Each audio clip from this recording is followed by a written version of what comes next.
दिल्ली जीतने के बाद भारतीय जनता पार्टी ने एक मिशन पर काम करना शुरू कर दिया है। यमुना की सफाई का काम लगातार जारी है। बड़ी बड़ी मशीनों से यमुना की साफ सफाई का काम लगातार चल रहा है।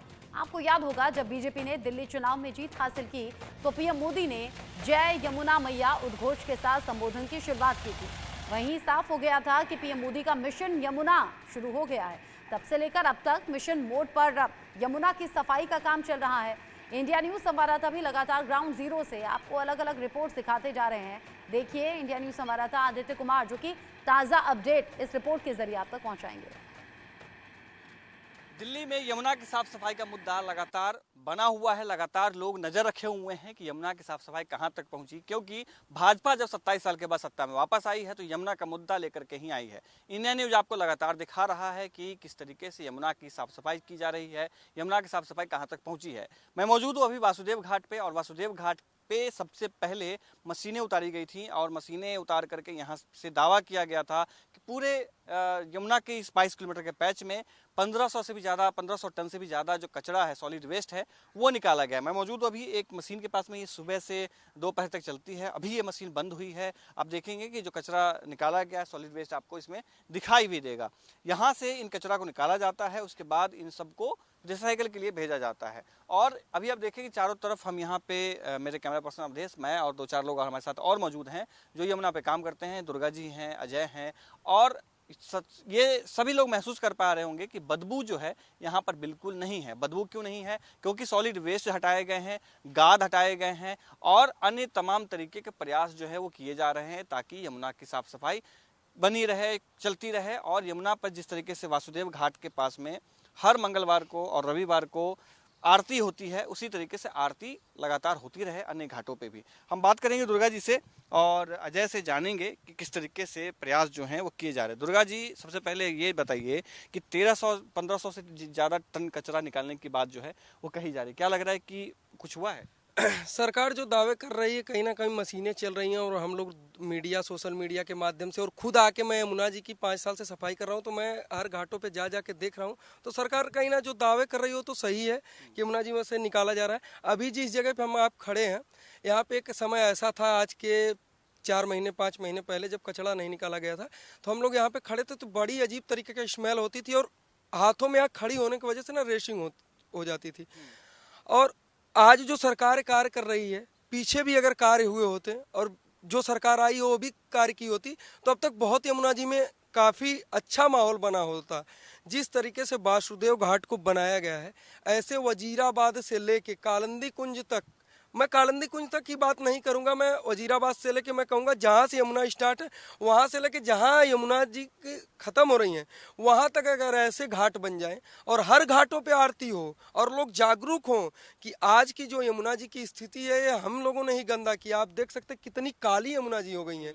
जैसे पुराणों में बताया गया था कि यमुना जी के अंदर एक नाग रहता था, वो विष छोड़ता था, कुछ लोग डर के नाते नहीं जाते थे। तो इंडस्ट्री जो बड़ी बड़ी कंपनियाँ हैं और कुछ जो 5 करोड़ की जो जनसंख्या है यहाँ की दिल्ली की, वो ये स्थिति बना दी गई है कि जो ये वाइट गंगा ये थी यमुना, वो काले में बदल गई हैं, ब्लैक हो गई हैं, ब्लैक वाटर आपको दिखाई दे रहा है।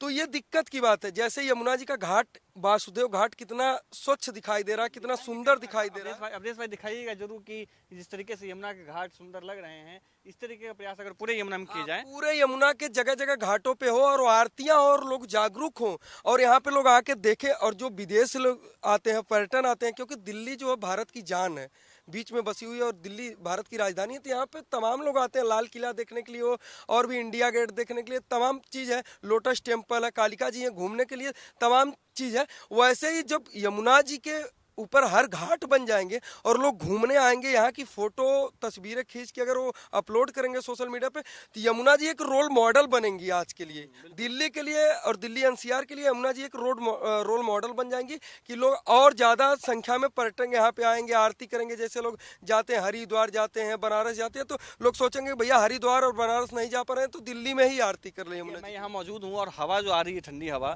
तो बदबू बिल्कुल नहीं है। पहले हम यहाँ खड़े होते थे, अजय आपसे जानेंगे, पहले हम यहाँ खड़े होते थे ना, तो ये हवा जो आती थी तो बदबू बहुत ज़्यादा थी, लेकिन बदबू अभी नहीं है।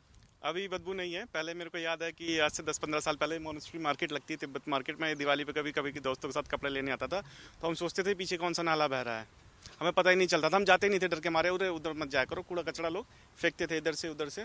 अब आप देखोगे कूड़ा कचरा जो है मशीन के द्वारा निकाला गया है, थोड़ा घाट साफ सुथरा लग रहा है। और एक चीज़ और आप नोटिस करो, यहाँ पे कितनी सारी चिड़िया आ गई हैं। अगर आप देखो बहुत सारी प्रकार की चिड़िया घूम रही हैं, आ रही हैं, बदबू नहीं आ रही है, ठंडी हवा है। और मैंने देखा कि यहाँ पे फूल वूल भी उगने स्टार्ट हो गए हैं। ठीक है, आप यहाँ पे देखोगे। और ये एक अहम मुद्दा इसलिए है क्योंकि देखिए लोगों को आवाज़ उठानी पड़ेगी, क्योंकि इसी का पानी घरों में सप्लाई होता है। अभी गर्मी होगी, संगम विहार, बदरपुर, नोएडा के एरिया में पानी सप्लाई होगा, सब हल्ला मचाएंगे, दिल्ली गवर्नमेंट हमें गटर का पानी दे रही है। गटर नहीं है, वो यमुना का पानी है, आप नहीं बोल रहे हैं, इसीलिए वो सप्लाई हो रहा है। क्योंकि इस माइंडसेट को चेंज करना पड़ेगा। यदि मेरे पास मेरे ग्लास में अगर साफ़ पानी है, इसका मतलब ये नहीं कि औरों को साफ़ पानी मिल रहा है। देखिए ये नदी है, वो सबसे बिलोंग करती है, ये सबकी है। ये इनडायरेक्टली हैम्पर ऐसे कर रही है, इसमें सब्जियां धुलती हैं, सब्जियां उगती हैं, खीरा ककड़ी हरी सब्जियां यहीं पे उगती हैं। पूरे दिल्ली एनसीआर में जितना भी यमुना का क्षेत्रफल है उसमें खेती बाड़ी होती है, कपड़े धोए जाते हैं। ये मैंने खुद देखा, मैंने फोटोग्राफी भी करी हुई है। तो ये कैंसरस फल कैसे आ रहे हैं जैसे लोग बोलते हैं, वो केमिकल यहीं से तो है। हमने कई ऐसे गांव देखे हैं जहां पर लोगों के अंदर में बीमारियां जो हैं सीधा सीधा असर पड़ना शुरू हो चुका है। केमिकल वेस्ट को लेकर के अभी तक कोई उपाय जो है ठोस नहीं किए गए हैं। हमने जिन जिन ड्रेनेज के बारे में दिखाया, सहादरा ड्रेन के बारे में हमने दिखाया, सहादरा ड्रेन की साफ सफाई अब शुरू हो गई है। केमिकल वेस्ट को क्या लगता है लेकर के, उसको कुछ बातचीत हो रही है? केमिकल वेस्ट को लेकर देखिए लोग आवाज़ उठाने लगे हैं। और मैं एक एग्जांपल दूंगा, जैसे कि बदरपुर में पहले एनटीपीसी था, उसका केमिकल वेस्ट जो डायरेक्ट ही नहर में बहाया जाता था, जो कि नहर जो जुड़ी हुई है वो आगरा वाली कैनाल वाली है, जो यमुना नदी से ही जुड़ी हुई है। अब आप देखोगे वो काफ़ी वहाँ पे बेहतरी हुई है, क्योंकि वो बंद हो चुका है एनटीपीसी। तो उसका जो राख निकलता था अब उसको यूटिलाइज कर रहे हैं, इको पार्क जो बन रहा है उसकी रोड बनाने में। ये कंक्रीट में उसको मिला के कुछ यूज़ किया जा रहा है ताकि सॉलिडिफाई कर सकें सीमेंट को। तो एक ये हुआ है कि कुछ इंडस्ट्रियाँ हटाई गई हैं दिल्ली से, ताकि पोल्यूशन कम हो, एयर पोल्यूशन भी और ये नदी का बेसिकली। क्योंकि जो डाइंग इंडस्ट्री है लोग घरों में खोल लेते हैं लोकल एरिया में। आप देखेंगे कि अब केमिकल की जगह ना कुछ लोगों के जो छोटे लघु उद्योग उन्होंने ले लिए। जैसे गन्ना लोग बेचते हैं, आम बेचते हैं, उसको रस निकाल देते हैं और पोई कहाँ फेंकते हैं, वो यमुना में फेंक देते हैं। मैंने देखा है कसाई लोग जितने हैं वो मुर्गे उर्गे मीट मांस जो बचता है वो उसमें फेंक देते हैं। ये डिसरिस्पेक्ट है, उसमें मत फेंकिए, उसको सही से कूड़े के स्थान पर फेंके। जरूरी है। हम आगे की तरफ बढ़ेंगे ताकि आप लोग भी साथ चलते रहिए ऐसे, और आगे बात करेंगे किस तरीके से यमुना की स्थिति है। तब तक हमारे कैमरा पर्सन अवधेश जो हैं, अवधेश भाई दिखाते रहेंगे यमुना अभी किस तरीके की स्थिति है। जब कभी भी यहाँ पर पहले यमुना की बात होती थी तो जो बदबू की बात होती थी, जो बहुत ज़्यादा गंदगी की बात होती थी, अब वो बहुत हद तक साफ हो चुकी है और बहुत हद तक कोशिश किए जा रहे हैं कि इस पे काम किया जा सके। लेकिन ज़रूरत है कि इसको कंटिन्यू किया जा सके, कंटिन्यू इस प्रयास को पूरे तरीके से किया जा सके। अब देखेंगे कि अब अच्छा लग रहा है, एक हरियाली सी जो है आपको ये दिखाई देगी। जो यहाँ पर कुछ भी उगता नहीं था, कोई घास पतार भी जो था वो यहाँ पे उगता नहीं था, लेकिन अभी आप देखेंगे कि यहाँ पर अब आपको अच्छी खासी घास जो है वो दिखाई देगी। यानी ज़मीन जो है उपजाऊ होना शुरू हो चुका है और अब कोशिश है कि इन सब चीज़ों को प्रयास किया जाए। हम आपको दिखाएंगे कि वासुदेव घाट के अंदर भी किस तरीके से बदलाव जो हैं वो किए गए हैं। दुर्गा भाई एक बात बताइए कि पूरे यमुना में, पूरे दिल्ली में यमुना ही एक ऐसी नदी बची हुई है, साहिबी नदी और हिंडन नदी थी, जो अब नाले में बदल चुकी है। यमुना नदी एक सिंगल ऐसी नदी, अब देखें जैसे अभी अजय ने बताया कि जैसे पक्षी आपको दिखाई देगा कि, और पहले जो गिद्ध और जो बाज और जो कौवा दिखाई देता था वो अब दूसरी पक्षी यहाँ पे दिखाई दे रहा है। ऐसा था कि पहले गिद्ध बाज इसलिए दिखाई देते थे कि जो बड़ी बड़ी कंपनियां हैं, जो बूचड़ खाने हैं, छोटे जो कसाई हैं और भी जो तमाम प्रकार की खाने वाली चीज़ें हैं, बड़े बड़े होटल जो हैं, उनका डायरेक्ट बेस्ट यमुना जी में आ रहा है। उसके कारण चील गिद्ध को यहाँ पे खाने के लिए मांस और भी वगैरह जो चीज़ें हैं मिल जाती हैं। तो इसके कारण वो लोग आते हैं यहाँ पे। मछली उछली तो रह नहीं गई हैं क्योंकि इतना पॉइजन है इसके अंदर। अगर इंसान को दिक्कत हो रही है तो छोटे जानवर हैं। और इसका जो है कि ऑक्सीजन लेवल भी मर चुका है, तो ऑक्सीजन नहीं है तो कैसे मछली और भी जानवर जो भी हो कैसे जिंदा रहेंगे? वो रहेंगे ही नहीं। आप देख सकते हैं जिस जगह पे आप खड़े हो कितनी अच्छी निर्मल हवा आ रही है। अगर यही आपको पहले आते तो इतनी अच्छी नहीं मिलती। ओठ सूख जाते थे, हाथों में खुजली होनी चालू हो जाती थी। एक प्रॉब्लम था क्योंकि केमिकल बेस्ड जो है सीधा हम लोगों पे अटैक करता था। अब नहीं। आज का युवा जो है, आज 23 तारीख है, शहीद दिवस है। आज का युवा जो है सरकार से क्या मांग रहा है जी, हमें नौकरी चाहिए। आज के युवा को ये मांगना चाहिए सरकार से कि जो नदी है, पर्यावरण है, जिससे हमारा जीवन आगे बढ़ेगा, आने वाला जो हमारा भविष्य वो आगे बढ़ेगा, जो हमारी पीढ़ियां वो आगे बढ़ेंगी। अगर हमारी जो आने वाली दिल्ली के लोग हैं, रोल मॉडल किसको बनाएंगे? जो आने वाली पीढ़ियां हो क्या पूछेंगे कि यहाँ पे कोई नदी थी, हाँ नदी कहाँ पे है, तो कहेंगे जी ये नाला जो बह रहा है यही नदी था। हाँ, लेकिन अभी जैसे हम लोग चर्चा कर रहे हैं, लोग जान रहे हैं, लेकिन पहली बार जो आता है दिल्ली, वो यही सोचेगा कि ये नाला है। यमुना के बारे में कोई समझ ही नहीं आता। समझ पाता। जो यमुना पौराणिक है, जो यमुना राधा कृष्ण की कहानियों में है, राधा कृष्ण के प्रेम में है, वो यमुना जो है अब स्थिति है। अजय, एक बात बताइए, आप तो यमुना के किनारे ही रहने वाले हैं और बचपन से रह रहे हैं, तो अभी जिस तरीके से यमुना मुद्दा कभी रहा ही नहीं चुनाव का, यहाँ तक कि एक वीडियो भी सबने देखा था कि यमुना का मुद्दा जो है लोग किस तरीके से मांग करना अब शुरू कर चुके हैं, तो क्या लगता है यमुना का मुद्दा पहले क्यों नहीं था और अब क्यों आया है? नहीं, पहले भी था ये मुद्दा, क्योंकि मुझे याद है डीएनडी अब फ्लाईओवर है, मेरा स्कूल वहाँ पे था, तो हम खेलते थे, हम खेलने जाते थे, तो हम कभी कभी जैसे हाथ पैर मुंह धोना होता था, हम यमुना की नदी में ही धोते थे। और वहाँ पे सिंचाई भी होती है डीएनडी की साइड में। ऐसा नहीं है कि कुछ सभ्यताएं बसी हुई है यहाँ पे। सभ्यताओं का मतलब से नए गाँव जो है उनकी सिंचाई, खेती बाड़ी सब यमुना की नदी से ही होता है। वहाँ पे कोई ट्यूबवेल सिस्टम नहीं। अगर डीएनडी की साइड की बात करें जिधर मैं रहता हूँ, ठीक है, तो डिपेंडेंट है लोग इस पर। क्योंकि अब देखिए डिपेंडेंट कैसे, जब बाढ़ आती है मुआवजा तो खेती के लिए मिलता है ना, क्योंकि यमुना का पानी से बाढ़ आ गई, तो इसका मतलब यमुना का एक महत्व है कि आप खेती कर रहे हो, वो वैलिड है, यमुना के किनारे है, सरकार आपको पैसा दे रही है मुआवजे का भी अगर बाढ़ आ गई तो, और खेती करने का भी देती है, हर चीज़ का पैसा देती है, यानी कि इसकी सिग्निफिकेंस है। अब आपके क्वेश्चन पे मैं आता हूँ कि क्या इसका महत्व क्या रह गया है, क्या नहीं रह गया है, पहले क्यों नहीं आवाज़ उठती थी? देखिए आवाज़ हमेशा से उठती थी। उस टाइम सोशल मीडिया नहीं था, इतने सारे न्यूज़ चैनल नहीं थे, लोग जागरूक नहीं थे।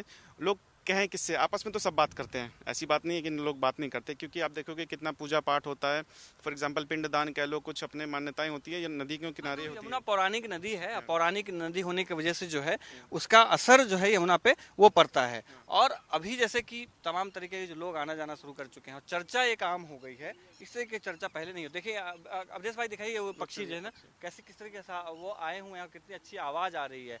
और एक बात और बोलना चाहूँगा, देखिए आप इसको सिर्फ नदी की तरह ट्रीट मत करिए। आज इससे आप इसको देखिए 10 साल बाद यहाँ पे रिलीजियस इवेंट हो रहे हैं, ठीक है, यहाँ पे क्रिएटर इकोनॉमी बन रही है, लोग आ रहे हैं, जैसे बोटिंग हो जाए, लोग अपने छोटे छोटे कारोबार लगा सकते हैं, ठीक है, बच्चे पिकनिक के लिए भी आ सकते हैं, छोटे मोटे त्यौहार भी मना सकते हैं यहाँ पे, और रिलीजियस इवेंट भी ऑर्गेनाइज हो सकते हैं। तो इसको क्रिएटर इकोनॉमी की तरह भी देखा जाना चाहिए। एक अच्छा प्रयास अभी दावा किया गया था कि यहाँ पे जो यमुना में है वो स्टीमर चलाने की बात और क्रूज चलाने की बात हुई थी। तो ये बात आपने सही कही कि अगर इकोनॉमी यहाँ पे डेवलप करना है तो इस तरीके की इको जो टूरिज्म होते हैं या यानी जो खेल की सुविधाएं होती हैं उस तरह की व्यवस्था करनी पड़ेगी। लोगों को देखो ये मॉन्यूमेंट के माइंडसेट से निकलना पड़ेगा कि मॉन्यूमेंट जो होते हैं वो जैसे कुतुब मीनार हो गया, लाल किला हो गया, आगरा का ताजमहल हो गया, देखिए उस माइंडसेट से निकलना पड़ेगा। उसका एक अलग महत्व है, ये प्राकृतिक है, वो मैन मेड है, इसको तो ना खो, क्योंकि इसका महत्व सबसे ज़्यादा है, इसको नहीं खोना चाहिए हमें, क्योंकि बिना पानी के तो कोई नहीं रह पाएगा। यमुना के जो वर्णन है वो ऐतिहासिक है, ऐतिहासिक भी है, पौराणिक भी है। भगवान कृष्ण की कहानियों में इनका वर्णन मिलता है, यानी कि आप समझिए कि कितनी पुरानी नदी है। कालिया नाग उस वक्त यहाँ पर रहते थे, तो क्या यमुना की सुरक्षा होती है? और अभी कालिया नाग की दोबारा जरूरत महसूस हो रही है आपको? कालिया नाग तो यमुना खुद ही, अब डिफरेंस ही करना मुश्किल है कि नदी है या कालिया नाग है, तो ये उसी तरीके का रंग हो गया, ये उसी तरीके का रंग हो गया है। वो भी पॉइजनस था, ये भी पॉइजनस है इस टाइम पे, बट हमें चाहिए कि कृष्ण जैसे लोग अवतार लें और आके इसमें पार्टिसिपेट करें और अपना कंट्रीब्यूशन दें, एटलीस्ट बोलें इसके बारे में। क्योंकि देखिए जो घरों में पानी सप्लाई होता है, मैं दोबारा रिपीट करता हूँ, इसी से ही होता है, कहीं अलग से नहीं आता, ज़मीन खोद के सरकार नहीं देती, ना कुएं का पानी होता, वो यमुना नदी का ही रिफाइन करके हमें दिया जाता है। और जब कैपेसिटी बाहर हो जाती है गर्मियों में, क्योंकि खपत बढ़ जाती है, तो डायरेक्टली ऐसा भेज देते हैं, तो लोग चिल्लाते हैं, हाहाकार मचाते हैं, हमारा पानी जो है गटर का है। गटर का नहीं है, वो यमुना नदी का है। कृपया इसके बारे में बोले, आवाज़ उठाएं, ये बहुत ज़रूरी है। जैसा अजय ने बोला कि आवाज़ उठाया जाना चाहिए यमुना को लेकर, क्या लगता है यमुना को लेकर के क्या काम होने चाहिए और क्या हो रहा है? आवाज़ तो सब लोग उठा रहे हैं, वेस्टेज पे, कचड़े पे, केमिकल वेस्टेज पे, ये तो ठीक है, सब लोग मतलब जागरूक हो रहे हैं धीरे धीरे।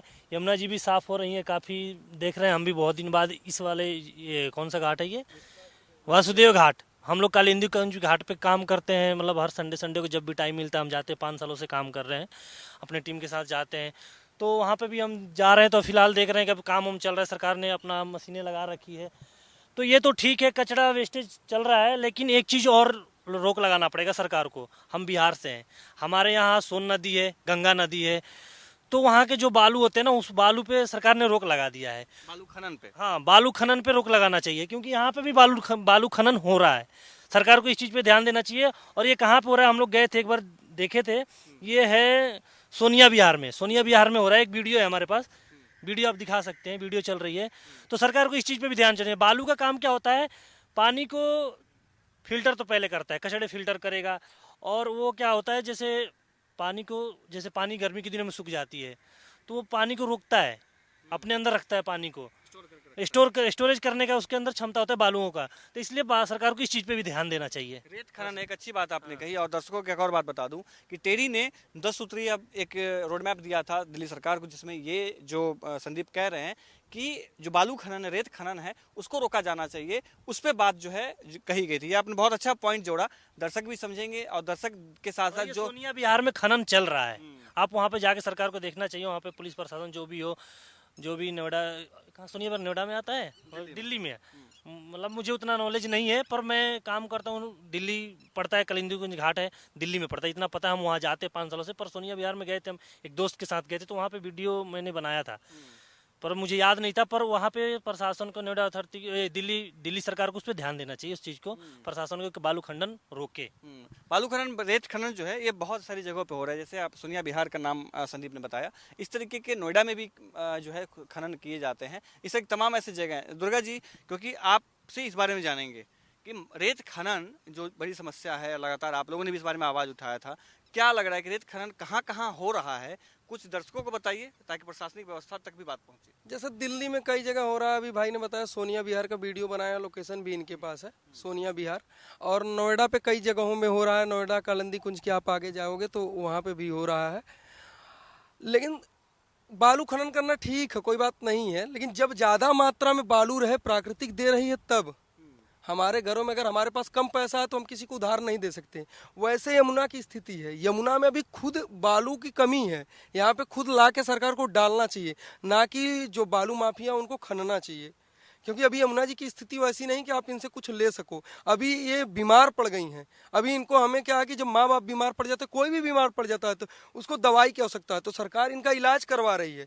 और उस इलाज में हमें भी भागीदारी बनना पड़ेगा कि भाई हम यमुना में से कूड़ा करकट निकाले, जो भी चीज़ें हैं यमुना को नुकसान पहुँचा सकती है, बीमार कर सकती हैं, उसको पहुँचाए, ना कि हम यमुना में डाल को इनको मारने का कार्य करें। अगर ऐसा करोगे तो अभी यमुना के अंदर कैंसर हो गया है, कैंसलाइट हो गई है, ये मरने, इनकी स्थिति कुछ ही दिनों बची हैं, तो ये फिर नाला बन जाएगी। और नाले का मतलब हमारे भाषा में, जो देहाती भाषा में हम कहेंगे, नाले का मतलब कि ये मर गई, अभी जिंदा है, अभी 5-10% इनके में अंदर जान है। तो आप इनको साफ करो, बालू डालो, रेता डालो, जो भी जैसे भी करना है, आप इनको जिंदा बचा लो। अगर नहीं बचा पाए 1-2 साल में, तो आने वाली जो पीढ़ी ना, वो पूछेगी कि यमुना जी कहाँ पे हैं। तो माँ सरस्वती लापता हो गई, माँ सरस्वती लापता हो गई, साहिबी लापता हो गई। दिल्ली एनसीआर की बात करिए, और दिल्ली एनसीआर में आपकी हिंडन थी, उसको पता नहीं है कि हिंडन कहाँ पे है। जो नई जनरेशन आ रही है ना, 5 साल के बच्चों से पूछोगे कि यहाँ पे हिंडन है, यमुना है, उनको पता नहीं है। उनको बस पता है लाल किला है, ताजमहल है। तो भैया लाल किला, ताजमहल तो हमने बनाया, खुद के लोगों ने बनाया, वर्कर बनाए। लेकिन यमुना जी जो है, ये प्राकृतिक के भगवान के जमाने से चले आ रहे। जिस भगवान को तुम पूजा करते हो, जो तुम्हारे पूर्वज हैं, जो तुम्हारे आदर्श हैं, ये यमुना जी भी हमारी आदर्श हैं कि कैसे बह के लोगों को जीवन का उद्धार कर रही हैं, लोगों को जीवन बचा रही, कुछ ले नहीं रही हैं, दे रही हैं। ये नदी की एक बहुत ही महत्वपूर्ण बात रही है कि जहाँ भी नदी रही है, नदी के किनारे ही सभ्यताएं जन्म ली हैं, नदी के किनारे ही जीवन पनपा है, नदी के किनारे ही राजा महाराजा रहे हैं। दिल्ली की हम बात करें तो दिल्ली अंग्रेजों की भी राजधानी रही, मुगलों की भी राजधानी रही, और जो अन्य डायनेस्टी रही हैं, उन सभी की राजधानी दिल्ली रही है, क्योंकि यमुना साथ में रही हैं। आगरा की बात करेंगे, आगरा में भी यही स्थिति रही है। यानी कि जहाँ जहाँ भी यमुना नदी रही है, जहाँ जहाँ कोई नदी रही है, वहाँ पर राजा महाराजा ने अपनी जो राजधानी है वो बनाई है, वहाँ पे जीवन अपना दिया है। यही स्थिति अभी देखिए कि यमुना के साथ जिसने भी दगाबाजी की, वो सत्ता से बाहर हो गई। सत्ता से बाहर होने का कारण ये था कि यमुना जी का, जो हमने कई बार आपके वीडियो में बताया है कि ये शनि देव और यम की बहन है। तो साक्षात जो अगर मानता, धर्म संप्रदाय को मानता, उसको पता है कि शनि भगवान से और यम से तो पंगा नहीं ले पा सकता। वो किसी भी जाति धर्म का हो, किसी भी संप्रदाय का हो, यम से तो कोई पंगा नहीं लग सकता। यम मतलब यमराज, वही आते हैं सबके प्राण हरने। मुसलमानों की भाषा में दूसरे हैं, सिखों की भाषा में दूसरे हैं और ईसाइयों की भाषा में दूसरे हैं, लेकिन हिंदू भाषा में मैं आपको बता रहा हूँ, हिंदू कल्चर में जो है कि यम ही आते हैं किसी का प्राण लेने। तो जब भगवान यमराज आते हैं तो कोई रोक नहीं सकता, ना कोई शक्ति, ना कोई पॉलिटिकल, ना किसी भी प्रकार के। आप तिजोरी में भी बंद हो तो यमराज आपको लेके जाएंगे ही। तो जिसके ऊपर यम का अगर काल का चक्र चल गया तो सरकार का सत्ता विहीन, कई राजा भी आप रहे हैं, मुगल भी रहे, अंग्रेज भी रहे, यमुना जी के साथ में जो भी जाति करेगा, यमुना जी मतलब दिल्ली, दिल्ली मतलब यमुना, दोनों की एक दूसरे से पहचान है। अगर पहचान खत्म करना चाहोगे तो आप बर्बाद हो जाओगे। ज्यादा दूर हम ना जाते हैं ना, अभी ताजा उदाहरण है अरविंद केजरीवाल का। पिछले 10-15 साल से यमुना यमुना यमुना पे चुनाव लड़ रहे थे, यमुना साफ नहीं कर पाए। इस बार यमुना का मुद्दा इतना बड़ा बना कि हाथ धो बैठे सत्ता से। मैं पिछली सरकार की बात क्या करूं, मैं नाम नहीं लेना चाहता हूं किसी का। सरकार तो, वर्तमान सरकार ने मशीनें उतार दिया, चलो जो भी कर रहा है, जरा सा भी कर रहा है, ठीक है, लोगों की बात सुन रहे हैं, लग गए हैं।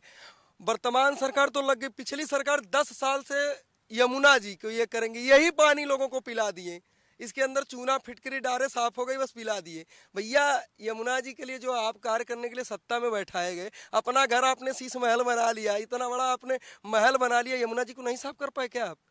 आपके जेब से पैसा लग रहा था। यमुना जी को साफ करने के लिए कई करोड़ों की फंडिंग जनता कर देगी, बड़ी बड़ी इंडस्ट्री कर देगी, वो फंडिंग आप लेके रख रहे हो।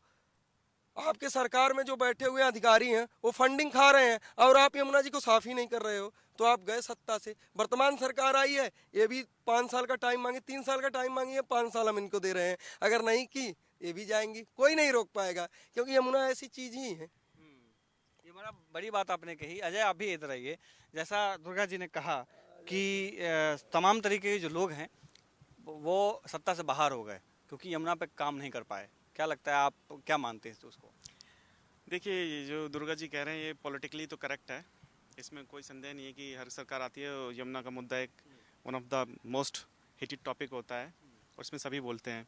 पर मेरा विचार है कि ये मुद्दा पॉलिटिकल ना होकर सार्वजनिक होना चाहिए। इसमें क्यों देखना कि कौन सी पार्टी आएगी करेगी नहीं। अरे सब एक साथ मिल के आ जाओ, एक साथ मिल के आ जाओ, जनता भी आ जाएगी, फंडिंग भी हो रही है, सपोर्ट भी मिल रहा है, तो उसमें क्या दिक्कत है? मेरी समझ में तो ये नहीं आता राजनीतिक तौर पे कि ये हो क्यों रहा है। और दूसरी बात मैं बोलूँ ना कि इसको साफ करने का बहुत कठोर कदम उठाने पड़ेंगे इसको साफ करने के लिए। लोकतांत्रिक तरीके से तो नहीं कर सकते। गोली तो नहीं मारा जा सकता। बात यह है कि लोगों को गोली नहीं मार सकते आप इको टास्क फोर्स गठन करने की बात चल रही है जिसमें कि आर्मी को उतारे जाने के बाद लोगों को अवेयर करना ही पड़ेगा। गोली आप नहीं मार सकते, कोई लोकतांत्रिक देश है ना। गोली तो वैसे भी नहीं मारनी चाहिए किसी को, ऐसा कोई अपराध नहीं है, लेकिन ये एजुकेशन नहीं है लोगों को प्रॉपर कि कैसे फेंके। क्योंकि मेरे घर के पास कूड़ादान नहीं है, मैं नदी में बहा दूंगा। एक ये भी तरीका है। इंडस्ट्री को कोई चेक नहीं कर रहा है उनके पास लाइसेंस है या नहीं है, वो इसमें बहा दे रहे हैं। अगर इंडस्ट्री को आपको कंट्रोल करना है, मैं एक सुझाव दूंगा कि रेवेन्यू के बेसिस पे वो सजा लगाई जाए। मेरा जितना अगर 100% का रेवेन्यू, उसका 70% जो है रेवेन्यू काट लो, चार्ज लगा दो। अगर इसमें गंदगी फैला रहे हो आप तो प्यार से आप किसी को नहीं समझा सकते। जब रेवेन्यू कटेगा ना, अपने आप सब लाइसेंस गिरी में आएंगे, अपने आप सब काम करेंगे और कंट्रोल भी होएगा।